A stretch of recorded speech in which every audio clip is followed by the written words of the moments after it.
Okay, it's Monday morning, 11:25 a.m., the 18th of February. Howdy. And here, hold the camera.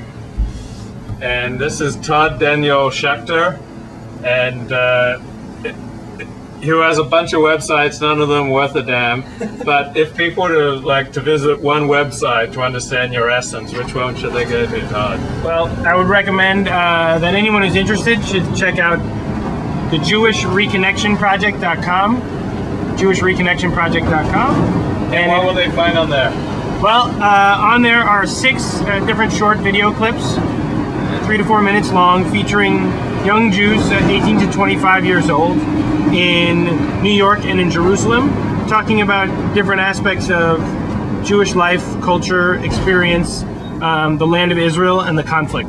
And it's really representative of the new format of media that we're hoping to employ with the Jerusalem Project, to get young people and Jews in general more informed about the different kinds of Judaism that exist in the world today, and to really start helping people understand that they're part of a global community of the Jewish people. So what is the Jerusalem Project? Well, basically the Jerusalem Project is a new model in dialogue-based social learning programs that helps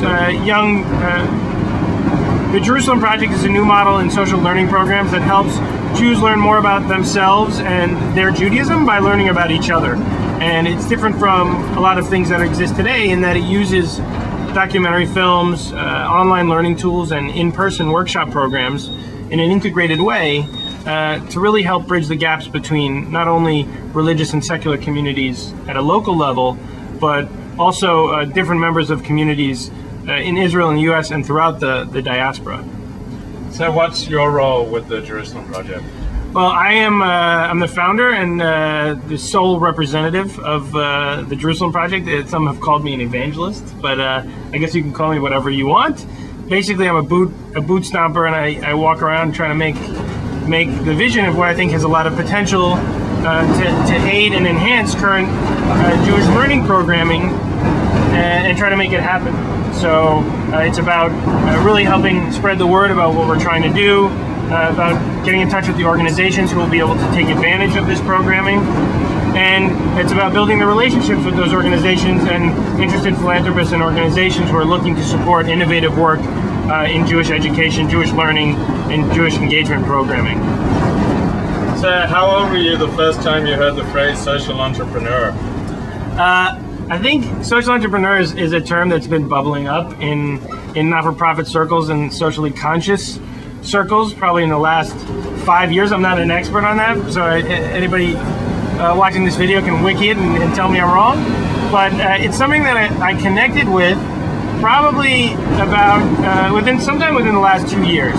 And the reason that I connected with it is because for a long time I had a philosophy that a different philosophy than the prevailing view. And my perception is that the prevailing view is that you either have 2 choices in life. You can commit yourself to a business venture and make a lot of money, or you can commit yourself to doing positive things for the world. And some people tend to be, I'm going to be in the not-for-profit sector, and I'm going to be focused on business or whatever it is. And I really think that's a false choice. I think there are a lot of opportunities to do positive things for people and the world, and still be able to do them in a sustainable fashion. So by using the techniques of really making things valuable for individuals, by making them accessible, by recognizing that it's a competitive world and you really need to deal with people on an individual level. What do they want? What do they value? How are you going to get them to spend their time with what you're trying to do? Then you need to deal with it as if it's in the marketplace. And I think that a social entrepreneur as a term, it's really valuable in demonstrating that different kind of approach that recognizes those challenges. So when you're at a bar or a kiddush and you're talking to a girl while nibbling on some hamotzi and drinking a little Manischewitz, and you ask her, well, what do you do? And she says, oh, I'm a corporate lawyer. And what do you do? And you say, oh, I'm a social entrepreneur. How do the ladies react? Well, it's funny that you asked me that, because before I was calling myself a social entrepreneur, I was a documentary film producer. So particularly, I'm from New York and I live in Manhattan, so a lot of people I interact with tend to be in a finance world or or in other sorts of similar jobs like lawyer, things that you mentioned. And it always makes for interesting conversation for them, because they like hearing about it, and it's something different from a lot of the people that maybe they are interacting with, so they like hearing about what the project like and what the work is like. And I'm happy to talk about it, but sometimes it also makes people feel a little uncomfortable discussing what it is that they do, or because I'm passionate about what I do and I love what I do, and not everybody else feels that same way. So it's less about the specific activities that I'm undertaking than it is about the unique fact that I'm really committed with passion to what I've decided to take on as my professional life. And that's something that I have to be careful with, because my intention in expressing that passion to them and my commitment to what I'm trying to accomplish isn't to make someone feel like their life or their objective is any less meaningful. I think each and every individual human being makes choices in life for particular reasons and has a valuable experience. It's just a matter of them finding what it is that they need to be happy. So I'm just sometimes just as interested to have a conversation with someone in a more traditional job, because their experience is so dissimilar from mine that if I really know what it is that they're doing, sometimes it's fascinating.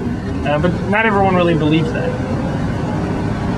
Yeah, how do your parents feel about you becoming a social entrepreneur? Is this what they always wanted for you? I think my parents are great people, and I think if you had told them, or if anyone had asked me even 3 years ago what I was going to be doing with my life, and they told me that I was going to be doing what it is I'm doing now, I would have thought they were completely crazy.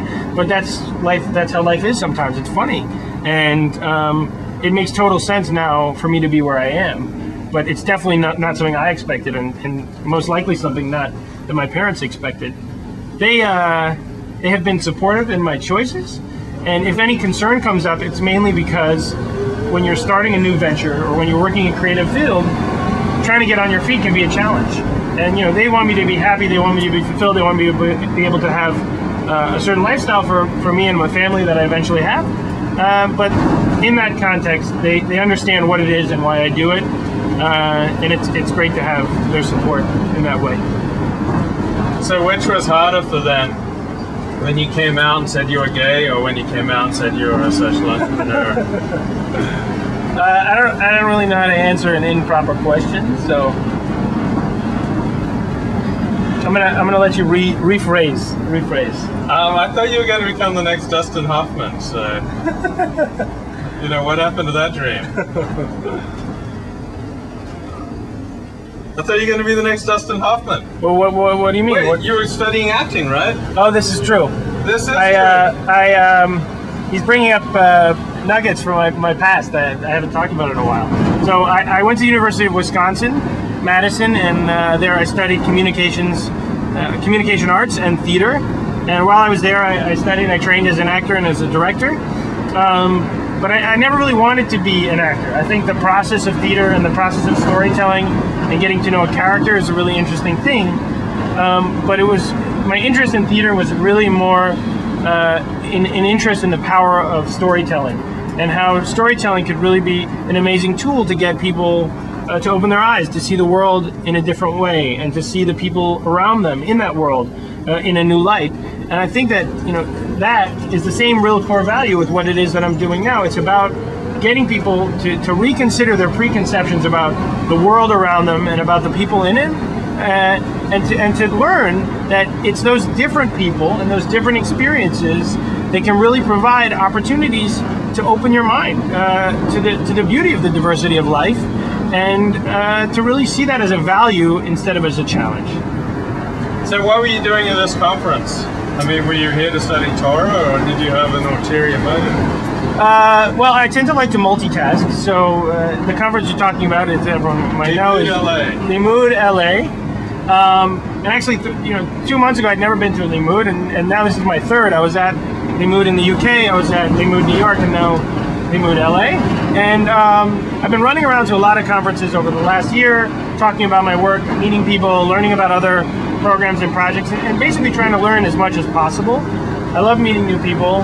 I love engaging new information, and I really love getting the feedback from the Jewish community. All different kinds of people responding to the work, coming up with suggestions and ideas about where to move things are really great. I mean, it can be a challenge to be an upstart social entrepreneur, and just getting that feedback